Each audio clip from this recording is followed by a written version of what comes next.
Es-tu prêt à Viséo dans ta business et dans ta vie? T'es au bon endroit. Le podcast Viséo rassemble des entrepreneurs de tous les backgrounds. Ce qu'ils ont en commun, un profond désir d'aider les gens et de changer les choses. Salut, je me présente, Tania Marcoux, freelance et formatrice en publicité numérique. C'est en 2020 que j'ai fait le grand saut entre le monde du travail et le monde de l'entrepreneuriat pour pouvoir voyager tout en travaillant. Tout au long de mon parcours, j'ai rencontré des gens qui ont changé le cours de mon histoire et m'ont aidé à passer à travers toutes sortes d'épreuves. Participe à mes rencontres de ton auto ou de ton salon pour une tonne de motivation, de conseils et de changements de perspective. Merci sincèrement d'avoir choisi le podcast Viséo et bonne écoute. Salut, aujourd'hui je te présente mon épisode avec la pétillante Laurie Labbé, fondatrice de You'll Go Travels, une agence de voyage québécoise pas comme les autres. Dans cet épisode, découvre ce qui a poussé Laurie à fonder son agence de voyage alors qu'elle est ergothérapeute, ses plus gros challenges jusqu'à maintenant, ses meilleurs trucs pour créer une entreprise comme la sienne et bien plus. Je t'invite à rester jusqu'à la fin pour savoir ce qu'elle nous réserve pour les mois et années à venir. Sans plus attendre, bon épisode! Salut Laurie, comment vas-tu? Allô Tania, ça va bien toi? Ça va, merci beaucoup. Je suis vraiment contente de te recevoir sur le podcast aujourd'hui. J'ai hâte de faire découvrir ton entreprise et toi-même là, aux auditeurs. Merci beaucoup. Moi aussi, j'ai hâte de discuter avec toi. J'étais super emballée quand tu m'as approchée. Super. Donc, premièrement, je demande toujours aux invités de se présenter. Comment tu te présenterais à quelqu'un que tu rencontres là, dans un lieu public et qui n'a aucune idée de qui t'es et de ce que tu fais? OK, ben c'est le fun la mise en contexte. Mais dans le fond, tu sais, je dirais bonjour, je m'appelle Laurie, je suis quelqu'un qui aime les gens, qui aime les voyages, donc j'ai une entreprise qui s'appelle Voyage You'll Go, qui est une agence de voyage organisée en petits groupes. Alors, on fait des voyages en groupe un peu partout dans le monde, puis on a plein de fun à travers tout ça. C'est un peu ça ma première ligne d'approche que j'utiliserais. C'est parfait, puis il y a tellement de gens aujourd'hui qui sont passionnés du voyage, fait que je pense que ça va déjà résonner avec beaucoup de gens. D'où est née ta passion pour l'entrepreneuriat? Est-ce que c'est quelque chose que tu savais que tu allais faire quand tu étais jeune ou c'est vraiment arrivé spontanément comme ça? Ouais, pas du tout. En fait, c'est vraiment arrivé comme naturellement parce que dans le fond, à la base, moi, j'ai toujours aimé les gens, tu sais. Fait que j'ai toujours voulu, je savais que j'allais travailler en relation d'aide avec du monde. Fait que je me suis orientée plus vers les sciences de la santé, en fait, tu sais. Fait que j'avais jamais eu l'idée d'entreprendre quoi que ce soit. Mais tu sais, c'est ça, dans mon parcours, j'ai fait un bac et une maîtrise en ergothérapie. Puis, à travers tout ça, tu sais, vu qu'on avait comme des bons 3-4 mois de vacances durant l'été, ben, tu sais, j'en profitais pour faire des voyages. Puis, des voyages un peu type slow travel, là, qui devient un peu un trend ces temps-ci, ce que je supporte vraiment beaucoup. Mais, tu sais, ça, j'avais commencé à m'installer en 3-4 mois à une même place. Puis, souvent, je faisais comme du bénévolat. Fait que c'était vraiment une façon de fun aussi de voyager plus longtemps avec un budget d'étudiante. Puis, à travers tout ça, ben, tu sais, je me suis fait des bons contacts avec mes amis locaux là-bas. Puis même là-bas, tu sais, j'entreprenais des petits projets. Tu sais, c'était pas des entreprises, mais juste à travers le bénévolat, d'arriver puis de suggérer des idées puis des petits projets à mettre en place pour aider les communautés locales. C'est déjà un peu comme une petite forme d'entrepreneuriat, entreprendre des projets dans le fond. Puis ensuite, ben c'est ça, tu sais, quand je suis revenue, ben quand j'ai terminé mes études, je suis partie voyager sans grande surprise pendant assez longtemps, pendant tout le temps que je pouvais, tu sais, jusqu'à ce que j'aie plus de budget pour. Puis ensuite, quand j'ai commencé à travailler comme officiellement comme ergothérapeute, ben tu sais, ça me manquait vraiment là, d'avoir la flexibilité de voyager, puis la durée, le temps pour le faire. Fait que justement, je me suis dit, ben pourquoi pas comme, tu sais, combiner tout ce que j'aime, puis créer moi-même, tu sais, le type d'expérience que j'aimais vivre puis que j'aimerais partager avec d'autres gens. Fait que, tu sais, ça s'est vraiment fait juste parce que je me suis rendu compte que j'aimais tellement ça puis que ça me manquait que finalement, j'ai créé une entreprise, mais j'ai jamais comme baigné, tu sais, je me suis jamais orientée vers ça au niveau des études, au niveau académique.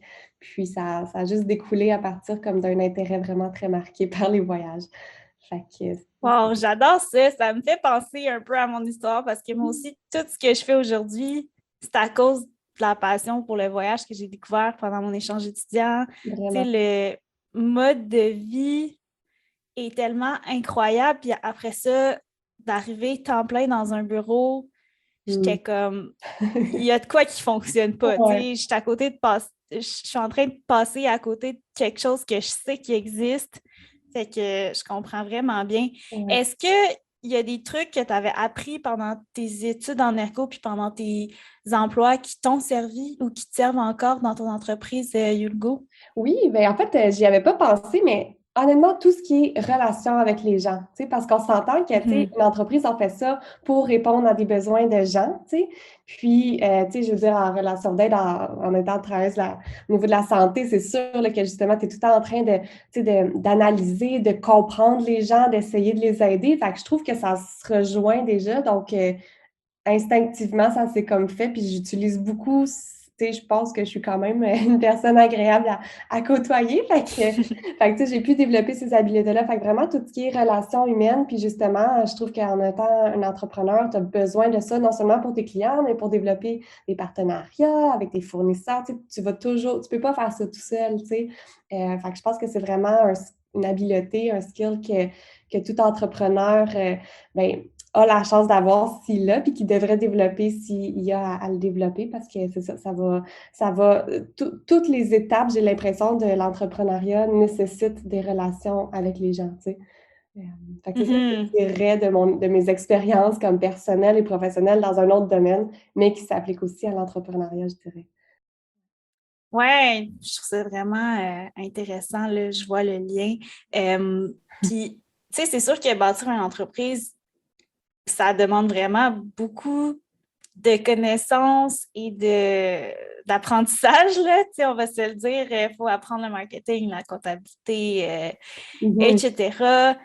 Comment tu as fait pour démarrer? Ça a été quoi tes étapes clés? Est-ce que tu as eu de l'aide ou tu as vraiment comme tout appris par toi-même? Ben, un peu des deux, parce que j'ai appris par moi-même aussi en demandant de l'aide, tu sais, dans le sens que, tu sais, je pense que tout entrepreneur doit reconnaître c'est quoi ses forces, c'est quoi ses lacunes, puis ensuite, comment je peux combler ces lacunes-là. Puis dans le fond, tu sais, au niveau, tu sais, au départ, ma première préoccupation, c'était en fait au niveau légal, là, ça peut paraître un peu drôle, mais tu sais, je voulais juste m'assurer de bien faire les choses, tu sais, c'est quoi les étapes justement, puis ensuite, est-ce que je m'incorpore, blablabla, est-ce qu'il faut des permis, parce que justement, tu sais, au Québec, c'est réglementé les agences de voyage, il faut un permis, il faut passer un certificat de gérant d'agence de voyage, fait que tu sais, ça, honnêtement, c'était comme mes premières questions, mes premières préoccupations, mais tu sais, il n'y a pas de guidebook, peu importe l'entreprise, en fait, là, tu sais, moi, je parle des voyages, mais peu importe l'entreprise, il n'y a pas Mhm. nécessairement de guidebook qui dit il te faut telle exigence précisément pour pouvoir avoir ton entreprise. Fait que, tu sais, c'est beaucoup de, justement, de recherche. Des fois même, tu trouves comment ça se déroule ailleurs. Mettons, en France, tu sais, c'est ça, j'étais comme, tu sais, quand tu googles comment ouvrir une agence de voyage, j'avais beaucoup de résultats, mettons, de comment ça se passe en France. Puis ensuite, tu Mm. creuses un peu, puis là, tu trouves, OK, j'ai trouvé les infos. Au Québec, par exemple, c'est l'Office de la protection du consommateur. Puis ensuite, beaucoup d'appels se sont faits. Fait que, tu sais, c'est ça, j'ai pas juste lancé ça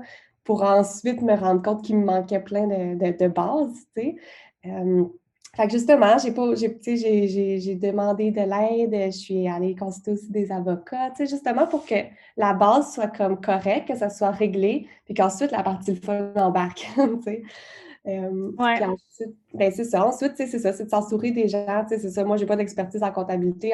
Le mot marketing, là, je connaissais même pas c'était quoi que ça voulait dire concrètement. C'était vraiment comme un univers à part, tu sais. J'étais comme, à quoi ça sert? C'est quoi ce mot-là? C'est quoi concrètement que ça fait Ouais. quelqu'un qui travaille en marketing? Puis justement, tu sais, à force de demander, d'écouter des podcasts comme celui de Tania, ben, Merci. c'est vrai, tu sais, puis justement, d'écouter des histoires de Mhm. d'autres personnes, ça nous fait réfléchir à justement notre parcours, puis où est-ce qu'on peut aller s'orienter à partir de maintenant. Fait que oui, je pense qu'il faut demander de l'aide quand on a besoin, puis chercher, puis de ne pas se limiter non plus à un type de ressources, là, dans le sens que ça peut être des humains, mais ça peut être des infos aussi sur Internet, là, tu sais, c'est pas vrai que tout est mauvais sur Internet. Oui, il y en a beaucoup, mais il y a beaucoup d'infos pertinentes aussi. Fait Mhm. que je pense que de diversifier aussi tes sources d'informations, ça te permet ensuite de bien là, démarrer tes choses, puis ensuite bien t'orienter pour la suite. Fait que- Ouais. Ouais, ben, tu sais, je suis d'accord, là, le fait que c'est vraiment important de demander de l'aide, surtout pour aller plus rapidement. Tu sais, c'est pas une course, mais Mm. tu sais, je veux dire, si on peut sauver quand même plusieurs années en appelant les bonnes personnes, Ouais. pourquoi pas, tu sais, parce que notre but, au fond, c'est d'impacter les gens. Fait que Certainement. je pense que c'est un point qui revient souvent sur le podcast parce que c'est tellement important. Et c'est aussi une question, c'est ça, de bien faire, de juste bien faire les choses, tu sais, parce que justement, personne n'est expert dans tout, tu sais. Donc, si tu veux que Mhm. justement l'ensemble de ta business soit assez solide, ben, tu veux que l'ensemble de tes départements, si on veut, soit justement assez solide. Fait que oui, ça demande cet outreach-là pour aller chercher de l'aide, du support, tu sais. Fait qu'il n'y a rien de mal à ça. C'est ça. Puis, tu sais, on peut pas être bon dans tout. Tu sais, il y a du monde, des fois, qui sont très bons dans plein de choses, mais dans tout, tu sais, comme, ouais, mettons, ma force, c'est le marketing, mais tu me Mhm. parles de comptabilité puis d'impôts, je connais rien, tu sais. Fait que, faut vraiment que j'aille chercher de l'aide à ce niveau-là. Ouais. OK. Puis comment tu as fait pour développer tes premiers forfaits? Parce que c'est quand même, ça me semble assez complexe, là. Tu sais, j'ai pas d'expérience dans le développement de forfaits, mais tu sais, comment tu as choisi ta destination, comment tu as trouvé tes partenaires, Mhm. organisé le tout, etc. Oui, bonne question. Ben, ça aussi, en fait, ça s'est fait un peu sans que sans que j'aille à travailler pour tant que ça, parce que justement, de mes expériences. Tu sais, moi, premièrement, ce qui est important pour moi, c'est que ce que je partage, ben, je veux avoir une garantie que ça va être fiable et de qualité et répondre aux besoins, tu sais. Donc, c'est pour ça Mhm. qu'au départ, mes premiers services, c'était vraiment toutes des destinations que moi, je connaissais bien, que j'avais expérimenté moi-même, justement, soit justement dans mes expériences comme de bénévolat, mais ou soit comme touriste, là, comme voyageuse. Donc, je me suis basée vraiment sur les destinations que je connaissais bien, puis que j'avais justement, des bons contacts déjà sur place. Fait que déjà là, même si c'était du monde qui n'avait pas nécessairement d'entreprise ou de service en lien avec le tourisme, mais au moins, je leur faisais déjà confiance pour m'orienter vers des bonnes ressources locales, tu sais, parce que pour moi, c'est ça, une autre de mes priorités, c'est toujours de faire affaire avec des gens locaux, des petites entreprises locales, premièrement, juste pour les supporter, évidemment, mais aussi leur expertise, ça vaut beaucoup plus que des grosses chaînes internationales qui ont un peu des pions un peu partout, là, tu sais, si tu comprends ce que je veux dire. Fait que c'est ça. Fait que dans le fond, j'avais déjà un peu comme des contacts dans certaines destinations. Puis ensuite, ben, je me suis fait approcher par des agences locales, par exemple, ou des organisateurs de certains types de voyages dans des destinations que j'avais jamais visitées, mais que, tu sais, on a fait des entretiens, des rencontres, puis j'avais comme confiance en eux. Fait que j'ai aussi pu développer des nouveaux séjours, des nouvelles destinations. Mais au niveau vraiment des étapes là, pour organiser ça, là, pour revenir à la deuxième partie de ta question, ben, tu sais, c'est sûr que justement, tu sais, moi, j'ai comme plusieurs catégories là, de voyages. J'en ai que c'est des voyages comme aventure, culture, diversifiés. J'en ai d'autres que c'est des retraites de yoga. J'en ai d'autres, c'est des voyages humanitaires, des retraites de filmmaking. Fait que c'est sûr que j'essaie de garder en tête, premièrement, c'est quoi l'objectif du voyage? Parce que moi, tous mes voyages, ils ont comme un peu une petite visée, une petite thématique, un objectif, justement, pour que les gens retirent un peu plus du voyage que de juste visiter des choses, tu sais. Mhm. Puis, donc, justement, en me demandant, OK, mettons, à tel endroit, c'est tel type de séjour que j'aimerais faire, ben ensuite, justement, qu'est-ce qui pourrait répondre aux intérêts, aux besoins? Tu sais, là, je commence à connaître bien ma clientèle, là, donc, qu'est-ce qui répondrait bien? C'est quoi une formule qui est gagnante? Tu sais, c'est-à-dire laisser des activités déjà prédéterminées, mais aussi laisser du temps libre, tu sais, un petit équilibre là-dedans. Réduire des fois le transport parce que, tu sais, on ne veut pas courir à chaque journée de faire une ville différente. Fait que, tu sais, je garde en tête, si on veut, ces genres de balises-là, puis ensuite, j'approfondis toutes mes recherches, mes discussions avec mes partenaires locaux, puis ça crée des forfaits, là, des itinéraires, dans le fond, là. Fait que, je ne sais pas si ça répondait à ta question, là, si c'était ça que tu disais. Ouais, non, je trouve ça tellement intéressant. Puis j'étais curieuse juste de savoir, c'était quoi ta première destination? Ah, c'est bon, mais là, attends, la première que j'ai créée ou où je suis allée, dans le fond? Elle que t'as... En fait, peut-être les deux. Deux? Elle que t'as créée, puis elle que t'es allée. OK, c'est bon. Ben, parce que dans le fond, c'est ça. Ce qu'il faut comprendre, juste pour mettre ben, les gens en contexte qui ne me connaissent pas, c'est que moi, j'ai lancé mon agence de voyage en février 2020. Fait que s'il y en a qui ont la mémoire assez fraîche, on se rappelle que c'était au début de la pandémie, tu sais. Donc, lancer une agence de voyage en plein début de pandémie, c'est sûr que ça a amené son lot de challenges. Là, on pourra peut-être en parler un peu plus tard. Mais dans le fond, donc, juste avant que ça se déclenche. Tu sais, moi, ça fait déjà quelques mois que j'étais déjà dans les procédures pour obtenir mon permis d'agence de voyage. Veux pas, ça m'a pris un bon 6 mois, là, parce que, tu sais, obtenir un permis, ça demande plein de sous-étapes qui demandent des vérifications, du temps. Fait que, bref, j'ai eu un bon comme 6 mois avant d'obtenir finalement en janvier, dans le fond, mon permis. Puis, en gros, c'est ça. À ce moment-là, j'étais déjà en Asie, j'étais au Japon, puis en Corée du Sud, puis la COVID commençait, là-bas surtout. Fait que là, c'est pour ça que je me suis dit, bon, il faut que je revienne, puis que je lance mon agence avant que ça soit trop pas rapport en plein milieu d'une pandémie mondiale, tu sais. Fait que tout ça pour dire que j'avais déjà des voyages prévus qui ne considéraient pas du tout la pandémie. Mais je me rappelle que j'en avais eu 8. Puis, en fait, celui que je voulais réaliser le plus rapidement, c'était en Afrique du Sud. Fait que, en fait, c'était un des Nice. séjours que ouais, c'est ça, c'était une destination que, justement, les gens, ils entendent ça puis ils disent, waouh, nice! C'est une, c'est une destination vraiment merveilleuse et très diversifiée, puis un peu comme en dehors des sentiers battus dans un sens, puis que les gens Ouais. sont... Je me suis fait beaucoup dire, parce que j'ai passé quand même un bon 3 mois là-bas, je me suis fait dire par beaucoup de gens, justement, que c'est pas une destination qui irait tout seul, tu sais. Fait que je me suis dit, ben, voyage de groupe, c'était un parfait contexte. Fait que, bref, fait que c'est vraiment ça, c'était mon coup de cœur, dans le fond, là, que je voulais vraiment comme lancer, puis advertise, puis qu'au début même de la COVID, j'avais eu déjà des inscriptions pour celui-là, fait que je pense que Wow. c'était un bon bet que j'avais fait. Fait que ça, c'est pour celui que j'avais en tête de réaliser justement dans les premiers, puis en plus que justement, là, une bonne saison pour y aller, c'est comme les saisons inter, là, donc automne puis le printemps, en tout cas. Fait que OK. ça augurait bien aussi au niveau du lancement de mon entreprise s'il n'y avait pas eu de COVID. Fait que ça, c'est Hmm. la première partie de la question, dans le fond, pour la première destination que j'avais en tête. Puis là, ensuite, la réalité a fait que les voyages internationaux, ça a pris du temps avant de partir.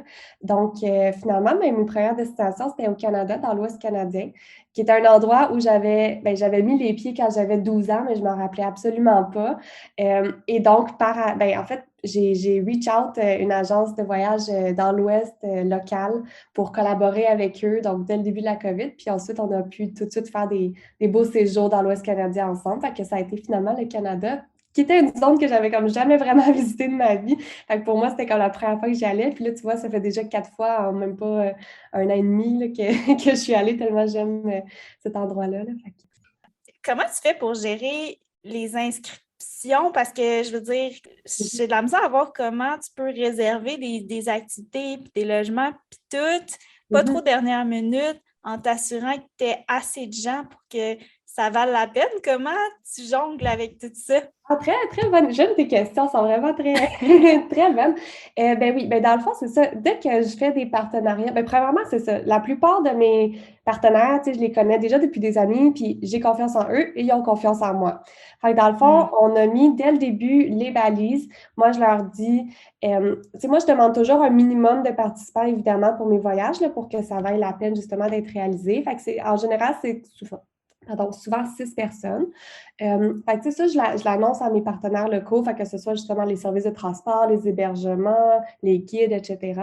Puis, justement, avec eux, je négocie. Je suis quand même bonne pour, pour négocier justement des conditions qui vont être assez flexibles, justement, pour moi, pour les voyageurs qui viennent avec moi. Pour pouvoir s'inscrire assez longtemps, puis jusqu'à assez proche aussi du voyage, mais aussi les conditions d'annulation, évidemment, surtout maintenant avec la COVID, là, on va être le plus flexible possible. Fait que tu sais, c'est vraiment... Puis des fois, ce que je fais, c'est qu'on commence par réserver justement, par exemple, les hébergements pour le nombre minimal. Fait que tu sais, pour dire, OK, 6 personnes plus 1 ou 2 accompagnateurs, ça nous prend tant de chambres. Donc, c'est ça qu'on book seulement. Fait que tu sais, après ça, les hébergements, ça leur nuit pas plus qu'il faut, là, parce que c'est pas comme si on bookait tout l'endroit déjà d'avance. Puis, quoi que ça arrive pour certains qui me font vraiment confiance, là, comme au Portugal, j'ai des amis qui ont une auberge qu'on loue tout le temps, c'est juste notre groupe pour toute la semaine. Puis, mais tu sais, ils ont confiance justement que je vais remplir, tu sais, répondre dans le fond là, à ce que je leur garantis dans un sens. OK. Fait que c'est vraiment une question de confiance, puis d'y aller logiquement. Donc, justement, de se dire, OK, on peut commencer par temps, puis ensuite, tu Puis on se donne des fenêtres de temps, justement, de dire, OK, bien, à 2 mois avant le voyage, on fait un petit recap pour voir on en est où. Ensuite, à 1 mois avant, on fait un truc final. Fait que, tu sais, c'est ça, c'est d'être vraiment, je pense, transparente, puis d'établir les bases dès le début pour être sûr qu'il n'y ait pas de malentendu, justement, puis que là, on n'aille plus les services, puis tout ça. Puis les prix sont fixés aussi, il y a ça aussi, là, tu sais, je peux pas...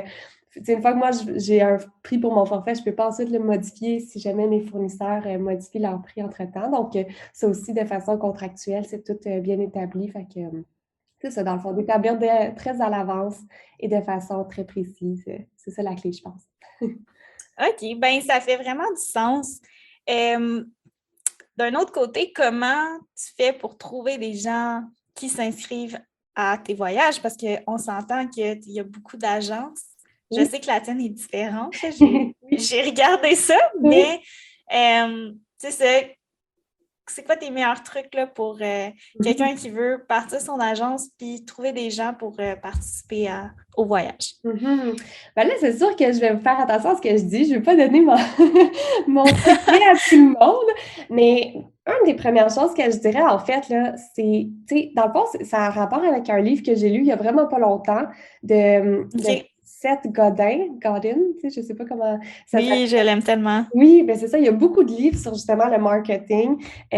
Puis je pense que ce livre-là, c'était This is Marketing. Je ne sais pas si tu l'as lu, si tu le connais. Je l'ai lu, ça fait un petit bout, on dirait que je me rappelle plus ou moins. Là, Peut-être le concept que ça peut te rappeler quelque chose parce que moi, ça m'a vraiment marqué. Ça va répondre à la question. Là. Je sais que je fais une petite parenthèse, mais ça va revenir à la question. Parfait. Dans le fond, c'est que dans ce livre-là, tu sais, justement, au niveau marketing, pour que tes produits, justement, marchent et soient vendus, tu sais, il disait, au lieu de chercher... attends, je veux juste bien dire. Au lieu de chercher, tu sais, une clientèle qui va vouloir tes services, ben cherche en premier, c'est qui ta clientèle et ensuite offre-leur ce qu'ils cherchent. T'sais. Puis lui, il fait une parabole avec un peu une clé. Là, au lieu de chercher genre la serrure dans laquelle fitter, cherche. Non, au lieu de chercher la clé qui va se setter dans la serrure, cherche la serrure dans laquelle tu veux fitter ta clé puis tu vas la faire sur mesure pour eux. Est-ce que tu comprends un peu l'image? Oui, je trouve ça tellement intéressant. Là. J'adore tellement cet auteur. Je trouve que c'est... Oui, il y a des façons très intéressantes. Puis, tu sais, ça fait juste montrer, dans le fond, que, tu sais, oui, tu as beau avoir, mettons, des intérêts des patients, une idée d'entreprise, mais ensuite, c'est ça, si ça ne répond pas réellement à des besoins de certaines personnes, ça va être dur d'aller chercher les quelques personnes qui vont vouloir ça, versus si, justement, tu fais quelque chose pour les gens, puis qu'ensuite, tu peaufines tes choses, tu sais, les détails pour que ça fitte pour eux, bien là, ça va beaucoup plus marcher. Fait que, tu sais, pour revenir à ta question, dans le fond, c'est ça un peu que je conseillerais, c'est-à-dire de voir un peu d'abord, ben, c'est qui la clientèle que tu veux desservir, puis ensuite, fais quelque chose pour eux. Fait que je vais donner 2 exemples, dans le fond, en lien peut-être avec mon agence. Donc, d'abord, c'est ça, ma première catégorie, si on veut, de voyageurs, c'est justement des voyageurs qui... c'est pas des gens qui vont, premièrement, dans des zones très touristiques, dans les sentiers, justement, bien déjà bien entendus, c'est ça, c'est des gens justement qui veulent sortir de ça, qui veulent aussi justement retirer un petit quelque chose de plus du voyage. Fait que c'est plus des voyageurs peut-être déjà avec une expérience ou qui veulent juste comme commencer avec une expérience différente de voyage. Fait que déjà là, en leur offrant justement des voyages à genre de thématique un peu, ben c'est peut-être plus ces gens-là que je vais rejoindre que des gens, mettons, qui veulent une croisière tout inclus dans le sud, là, tu sais. Puis, dans le fond, un autre de mes services que j'offre, c'est en lien avec ma profession d'ergothérapeute, c'est de l'accompagnement en voyage pour des gens qui ont des handicaps ou des besoins particuliers. Fait qu'encore là, ce service-là a émergé pendant la COVID parce que justement, je me disais, bon, c'est qui qu'on peut aider dans le monde du voyage, puis qui peut se faire aussi au Québec, au Canada, parce que là, j'étais restreinte dans les voyages internationaux durant la COVID. Puis là, j'ai pensé justement aux personnes qui ont des besoins particuliers, qui veulent voyager, mais qui n'ont personne avec qui voyager pour plein de raisons. Fait que justement, je me suis dit, OK, bien, ces personnes-là, les personnes avec des handicaps, des besoins particuliers, qu'est-ce que je peux leur offrir qui va répondre à leurs besoins? Bien, c'est ce nouveau service-là, tu sais. Fait que je pense que c'est un peu de garder ça en tête, dans le fond, quand tu fais que ce soit une agence de voyage, n'importe quel produit ou service, c'est de dire, OK, qui je veux aider, attirer, puis ensuite, comment je peux peaufiner là, mes services et produits pour que ça fitte avec ce qu'ils cherchent, puis ensuite, de là, découlent toutes les autres étapes de marketing, mais déjà là, ça va déjà comme attrayer les gens, tu sais, j'ai l'impression. En tout cas. Ouais. J'adore tes réponses, puis je trouve ça tellement beau, le concept. Non, mais honnêtement, le concept, tu sais, d'aider les gens qui ont justement, que c'est moins facile pour eux de voyager. Tu sais, nous, on réalise pas, là. Nous, c'est comme on se book un billet Mm. d'avion, on part, puis C'est ça. ça se fait bien, mais puis le voyage, c'est tellement enrichissant, fait que de permettre Ouais. à des gens qui peuvent pas le faire de le faire, là, honnêtement, je trouve ça malade. Merci. Euh, Fait que pour revenir Oui. à notre conversation, qu'est-ce que tu dirais qui a été ton plus gros défi à date à travers ce parcours-là? Mhm. Ben, mon plus gros défi, honnêtement, c'était de ne pas s'épuiser. Euh, Hmm. En fait, tu sais, je dis ça, mais j'étais un peu cordonnière mal chaussée parce que je l'ai fait moi-même, puis aussi même en tant que professionnelle de la santé, en tant qu'ergothérapeute, tu sais, je travaille avec des gens qui ont des conditions de santé mentale, qui vivent des burn-out et tout ça. Puis justement, je pense que c'est une des choses à laquelle il faut vraiment faire attention, tout entrepreneur, que ce soit tu sais, un projet ou une entreprise, parce que justement, c'est notre bébé, on veut tellement que ça marche, puis justement, on veut garder un œil un peu sur tous les tu sais, même si on n'est pas un pro de la comptabilité, on veut quand même garder un œil là-dessus, tu sais. Fait que j'ai l'impression que c'est facile de s'oublier, de se perdre, puis de se brûler, tu sais. Donc, Ouais. c'est vraiment quelque chose à laquelle tu sais, c'est ça, il faut faire attention, il faut le garder en tête, c'est jamais loin. Puis justement, il y a l'excitation, tu sais, il y a comme l'adrénaline qui nous drive à justement passer là, des journées de 12 heures, 13 heures, 14 heures à travailler sur nos choses, à répondre aux courriels vite parce qu'on a un nouveau client intéressé, tu sais. Mhm. Mais après ça, ben là, on peut pas faire ce sprint-là à l'infini, tu sais. Ouais. Puis c'est quoi tes trucs par rapport à ça? J'imagine que tu es comme devenue consciente à un moment donné que c'était beaucoup qu'est-ce que tu as fait pour remédier à la situation? Ben, je suis encore dans ce processus-là, fait que c'est OK. quand même fraîche. Puis tu sais, Ouais. en fait, là, une des premières choses, là, c'est que j'ai appris finalement à dire non. C'est-à-dire que justement, Mhm. je peux pas prendre toutes les opportunités qui s'offrent à moi, je peux pas prendre tous les clients qui me demandent des services nécessairement, tu sais, dans le sens que oui, bon, je veux aider les gens, mais à un moment donné, si c'est trop, ben c'est trop, tu sais. Fait que juste de commencer par Ouais. dire non, puis de pas être gêné de le faire, puis c'est de plus en plus facile, tu sais, à force de le faire. Fait que Mhm. je pense que c'est légitime, justement, tu sais, c'est sûr de ne pas juste dire non puis raccrocher au nez, là. Il y a une façon de le faire, mais tu sais, de soit expliquer ou de... Puis, tu sais, moi, quand je dis non, que ce soit dans mon entreprise de voyage ou des fois quand je fais un petit peu de mandat d'ergothérapie, bien, je m'assure Mhm. toujours que la personne ne reste pas les mains vides. Fait que c'est sûr qu'après, je leur recommande. Tu sais, mettons, je vais donner un exemple. Tu sais, moi, je fais quelques voyages de ski dans l'Ouest canadien, mais là, mettons, des gens qui veulent des voyages sur mesure, ben, je ne peux pas me mettre à organiser ça pour eux, là. Tu sais, moi, c'est vraiment mes voyages de groupe. Mais quelqu'un qui m'appelle Mhm. pour des voyages de ski, ben là, je les réfère à d'autres agences de voyage que je sais qui en offrent. Tu sais, fait que je leur dis, avez-vous consulté eux? Avez-vous consulté eux? Fait que, tu sais, c'est bien correct. Moi, ça m'enlève justement le stress puis la charge. Puis, ben, ça laisse le client aussi content parce qu'il y a quand même des ressources. Fait que, tu sais, il y a une façon, je pense, de refuser des opportunités ou des clientèles sans que ça affecte personne négativement, dans le fond. Fait que ça serait ça, là, je pense, une des choses que je mets en place puis que je pense que c'est important de faire.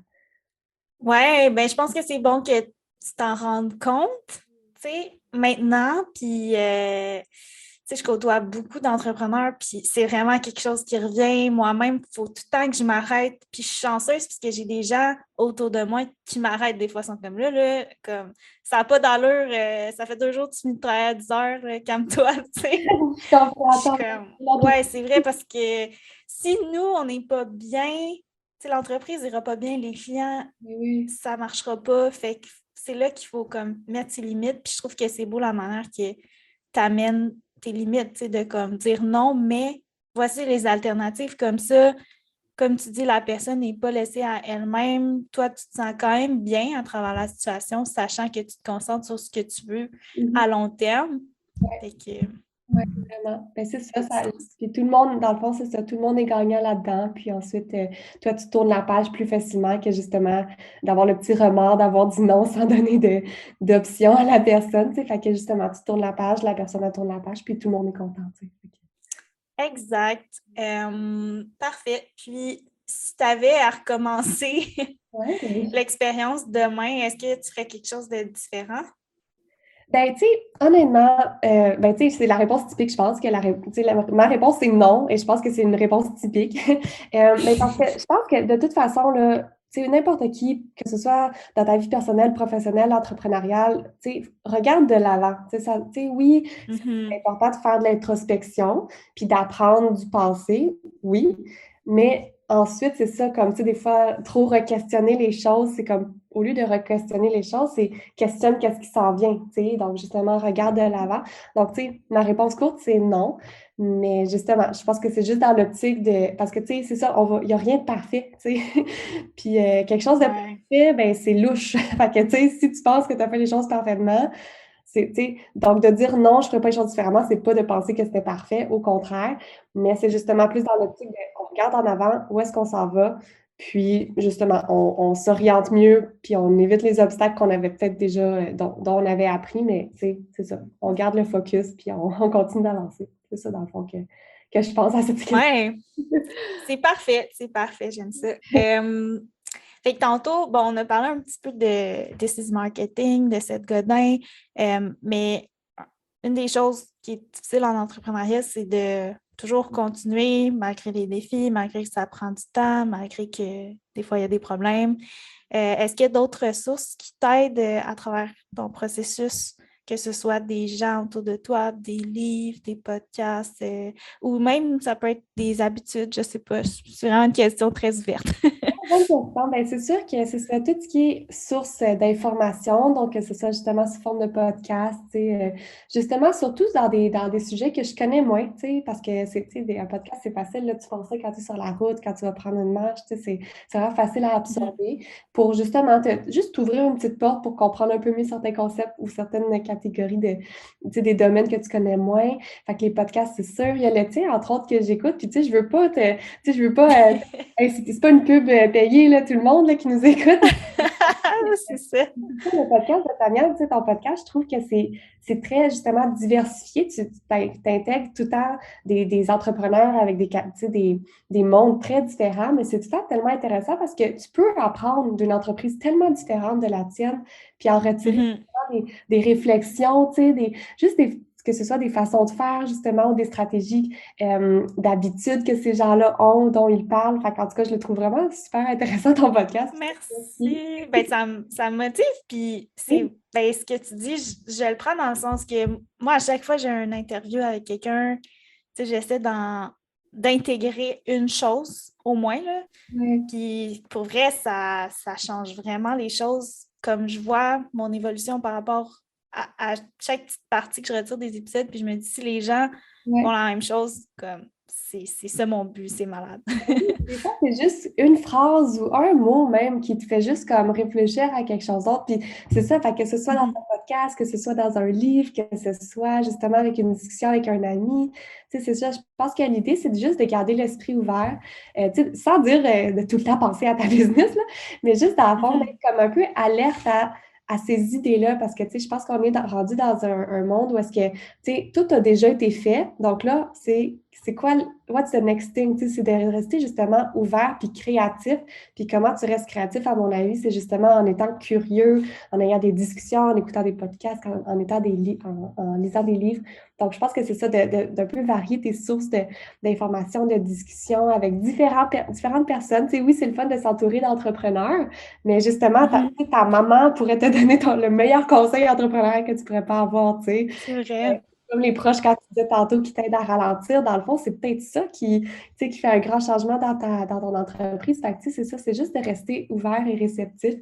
Fait que, tu sais, puis c'est ça. Ensuite viennent évidemment, bon, des habitudes un peu plus saines, justement, comme prendre soin de soi aussi, et pas juste de son entreprise. Fait que, mais en tout cas, c'est ça. Fait que je pense que Mhm. diversifier, dans le fond, tes sources de stimulation puis d'information, je pense que c'est très important là, pour tout le monde. Là. Ouais. Parfait. Puis, peux-tu nous en dire un petit peu plus sur ce qui s'en vient? Je regardais ton site là, un peu plus tôt. Moi, personnellement, je vais te le dire, j'ai vraiment envie de faire un voyage humanitaire. Puis là, je voyais qu'il était tout remis en 2023. J'étais comme, ah non! Mais je suis quand même curieuse. Puis pour les gens qui nous écoutent, là, qu'est-ce qui s'en vient au niveau des voyages, puis aussi au niveau de ton entreprise, si jamais il y a des changements que tu veux parler aussi. Ah, ben super, ben oui. Ben dans le fond, ben, j'ai abordé probablement juste l'aspect côté humanitaire. Dans le fond, c'est sûr que c'est ça. Dans le fond, on avait beaucoup de beaux projets planifiés qui sont tous Ouais. justement des petits organismes locaux là, avec qui j'ai moi-même fait mon bénévolat dans le passé. Puis c'est juste que ça donne que, bon, en Afrique, la plupart de mes destinations, c'est en Afrique, puis la situation COVID n'est pas encore tout à fait stable. Ouais. Puis là, le Sri Lanka, ça aurait été une super belle opportunité que justement, on avait un beau groupe là, de pas mal formés qui avait lieu cet été. Mais là, on vient de décider, genre cette semaine, de le reporter parce qu'il y a une grande crise économique, là, sociale, vraiment quand même très incroyable là-bas. Fait que, tu sais, autant pour, tu sais, on veut pas aller prendre leurs Mhm. ressources à ces gens-là qui sont déjà en train de manquer de ressources. Fait que, tu sais, c'est pas notre place. Le type d'aide qu'on pourrait apporter, c'est pas ce qu'ils ont besoin en ce moment, là, tu sais. Fait que Je c'est ça. comprends. Fait que ces projets-là sont remis un peu sur la table, justement. Là, on va voir quand ça va venir. Mais en général, dans le fond, c'est ça, on a des nouvelles catégories là, de séjours qui vont sortir. En fait, il y en a une nouvelle qu'on vient de lancer, c'est au niveau de la plongée. Donc, en fait, des séjours pour faire ta certification de plongée parce que, en gros, là, c'est que, tu sais, je me suis rendu compte qu'il y a beaucoup de gens qui sont intéressés à faire ça, mais des fois, c'est un peu intimidant, là, arriver dans un autre pays, puis là, faire ton... Tu sais, c'est quand même un Mhm. cours, là, intensif avec un examen, puis tout ça, ça peut être stressant. Fait que je me suis dit, ben, de créer des petits groupes avec puis faire affaire avec des écoles francophones, des écoles de plongée dans certaines destinations. Ça, c'est un nouveau projet qui s'en vient, fait que développer ça. Puis justement, là, Nice. j'ai gardé contact avec mon propre moniteur de formation de plongée il y a quelques années. Fait que, puis lui, il fait déjà des voyages. Je ne vais pas te dire les destinations encore, mais ça a vraiment des beaux. Wow. Fait que ça s'en vient, une nouvelle catégorie de voyage. On a aussi des retraites de photographie qui s'en viennent. Fait que pour les gens qui veulent peaufiner leurs skills en photographie, fait que, tu sais, ça s'applique autant à des gens qui font de façon professionnelle que de façon pour le plaisir, que des gens qui veulent justement juste mettons, des entrepreneurs qui ont une business qui veulent faire de la photographie pour leur marketing, tu sais, d'avoir une petite, Mhm. déjà des petits skills, des petites habiletés. Fait qu'en tout cas, fait que ça, c'est des catégories de voyages qui s'en viennent bientôt, dont je suis très excitée d'annoncer prochainement. Mais sinon, tu sais, à plus moyen, long terme, ben, c'est sûr que là, c'est ça, je commence à avoir une équipe ben, d'accompagnateurs. Tu sais, c'est plus moi qui fais tous les voyages, donc ça me libère. Wow. Fait C'est que sûr. c'est ça, fait que ça. Puis tu sais, c'est le fun parce qu'ensuite, bon, il y a d'autres gens qui sont heureux d'aller accompagner des groupes. Moi, ça me libère Mhm. un petit peu une charge aussi. C'est sûr que j'adore accompagner des groupes, mais ça demande beaucoup d'énergie, beaucoup de temps. Fait que à ce moment-là, je peux faire Mhm. d'autres choses. Fait que c'est ça. Fait que nouveau type de séjour, puis développement d'une plus grande équipe, dans le fond, pour accompagner, organiser les voyages. Fait que c'est ça qui s'en vient pour Yulko dans les prochains temps. Wow. J'adore. J'ai vraiment juste envie de tout faire, là. Je vais me décider. La vie, n'importe quand, Tania, vraiment. Merci. Ben, j'aimerais ça terminer avec quelques petites questions un petit peu plus sur toi. Euh, tu sais que j'aime beaucoup le voyage, fait que c'était sûr que j'allais inclure une question à ce niveau-là. Ma première question, c'est quoi ta destination qui t'a le plus marqué et pourquoi? OK. Oui, bonne question pour entre voyageuses. Ben, c'est certainement justement le Sri Lanka là, dont on vient de parler tantôt. Premièrement, je vais parler au niveau du pays, puis ensuite au niveau des gens là-bas, OK? Parce que c'est comme deux points OK. forts que je trouve qui justifient ma réponse. Pourquoi le Sri Lanka? Fait que, au niveau du pays, premièrement, c'est un pays tellement diversifié, fait qu'en termes de paysage, en termes d'activité, en termes de culture, tu sais, ils ont plusieurs cultures à même le pays. Les paysages, tu sais, au centre, c'est magnifique, là, c'est des terrasses de thé partout, puis ensuite, tout le bord, c'est une île, fait que c'est toutes des plages magnifiques, fait que, tu sais, il y a vraiment une grande diversité d'activités, de paysages, de culture qui est vraiment intéressante à découvrir. Fait que pour quelqu'un qui veut vraiment, là, c'est justement en avoir pour son argent, dans le fond, parce que justement, tu as l'impression de faire plusieurs petits voyages dans un seul pays. Mhm. Pour ces raisons-là, juste sur le pays, c'est le Sri Lanka. Mais aussi, ben, au niveau des gens, là, parce que c'est ça, j'ai eu la chance de passer plusieurs mois là-bas, à habiter avec des familles locales et tout ça. Puis, c'est des gens qui sont tellement intéressants parce qu'ils sont tellement résilients, là. Tu sais, pour faire une petite histoire rapide là, sur le Sri Lanka, ils ont vécu une guerre civile qui a duré à peu près 30 ans puis qui a terminé en 2010. Fait que, tu sais, ça fait pas si longtemps que ça. Moi, quand j'étais allée la Mhm. première fois, c'était en 2015. Fait que c'était encore assez récent. Les gens, ils avaient tous vécu plein de choses là, par rapport à ça. Puis ils sont tellement résilients, ils continuent. Tu vois, il y a encore une crise en ce moment économique après la pandémie. C'est ça, ils continuent toujours. Puis ils ont tellement à donner. Fait que c'est vraiment un peuple pour qui j'ai beaucoup d'amour, dans le fond. Fait Ouais. que c'est ça. Fait que pour les gens, pour le pays, c'est le Sri Lanka, certainement. C'est super intéressant. Ça fait plusieurs personnes qui m'en parlent, puis Ouais. là, je pense que c'est un signe de la vie qu'il faut que j'y Je l'étape, ouais. Est-ce que tu dirais rapidement que c'est un endroit comme pour allier travail, voyage ou peut-être moins? Il y a des zones que oui, mais c'est ça, c'est les zones un peu plus touristiques. Parce que OK, justement, je comprends. autrement, l'accès à ce que tu as besoin pour travailler n'est pas nécessaire. Puis en ce moment, surtout pas, parce qu'il y a des coupures électriques Ouais, avec la crise économique. Mais sinon, dans les zones touristiques, là, les stations un peu, entre parenthèses, balnéaires, il y a pas de problème dans le fond. Ouais. OK. Bon, je note ça dans ma tête. Quel est ton plat préféré dans la vie? Mon plat préféré, ok, ben, c'est un peu cliché. C'est pas un plat, mais c'est comme un condiment, si je peux dire. C'est la fameuse tzatziki. C'est du OK. Ouais, tzatziki, ouais, ouais. un peu, là.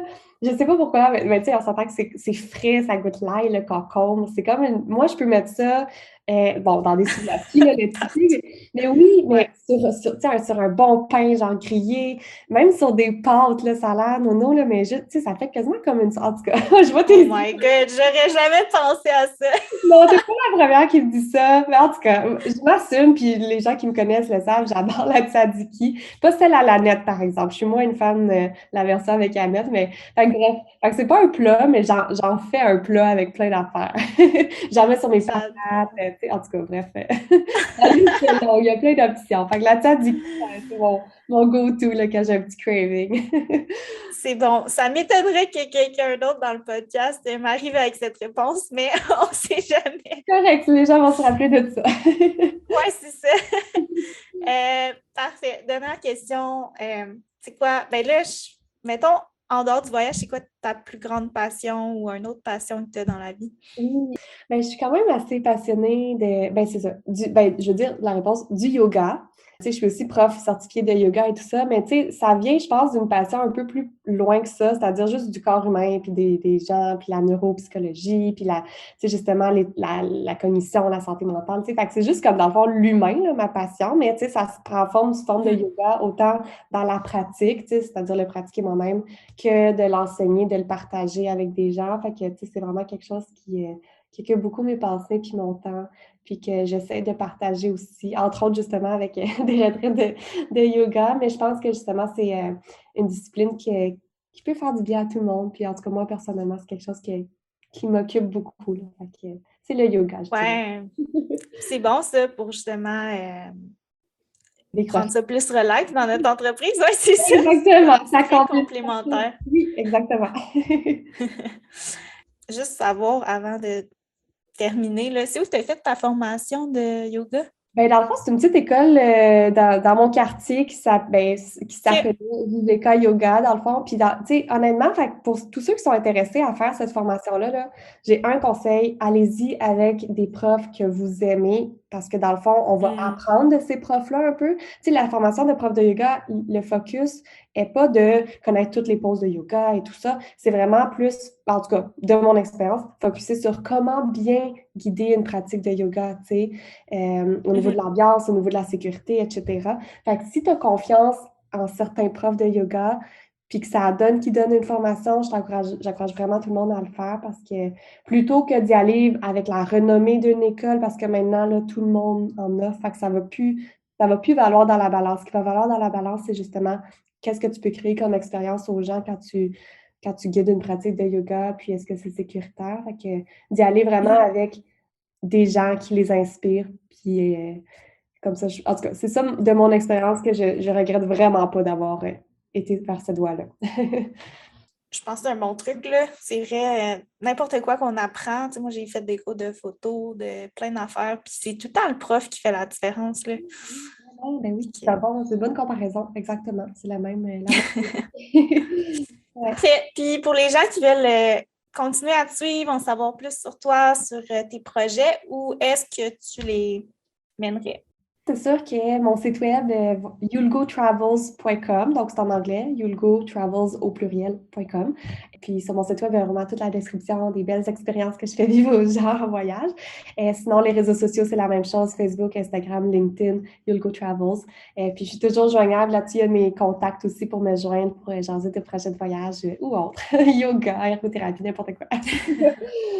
Ouais, voilà. D'être tzatziki aussi. D'être tzatziki. Non, c'est vrai. Je suis vraiment curieux. Si j'entends ou un courriel, c'est sûr qu'on s'en va manger de la tzatziki. Je vous le paye. Peu importe qui nous écoute, qui veut manger de la tzatziki avec moi, c'est une invitation qui est lancée. C'est tellement bon. Parfait. Ben, merci beaucoup, Laurie. C'était vraiment le fun de te recevoir. Ouais. Puis, félicitations pour tes projets. C'est vraiment beau à voir. J'ai hâte de suivre ça. J'ai hâte de participer à un voyage un jour. J'ai hâte que tu viennes. Ben, merci à toi. Vraiment, c'était vraiment le fun. J'en sais, ça a passé vite. Puis, j'espère que les gens pourront retirer des petits mots, des petites phrases ici et là qui vont pouvoir les inspirer. Donc, merci à toi. Merci. Ce que je retiens de mon épisode avec Laurie, c'est tout d'abord qu'il y a tout l'aspect légal à prendre en compte lorsqu'on crée son agence de voyage. Ensuite, les partenaires font toute la différence dans l'expérience client et la façon de distinguer son entreprise. Finalement, il est bénéfique pour tous de se concentrer sur ce qu'on aime le plus faire et sur ce qu'on est le ou la meilleure. Merci du fond du cœur d'avoir écouté le podcast Viséo. Ton défi est maintenant d'intégrer au moins une chose de cet épisode pour qu'il puisse faire une différence dans ta vie ou dans ton entreprise. Partage le podcast et tag moi et mes invités pour qu'on puisse aider encore plus de gens à changer le monde. Si tu veux en savoir plus sur mes services en publicité, rendez-vous sur mon site web taniamarcou.com. Sur ce, lâche pas, t'es capable et on se retrouve dans le prochain épisode.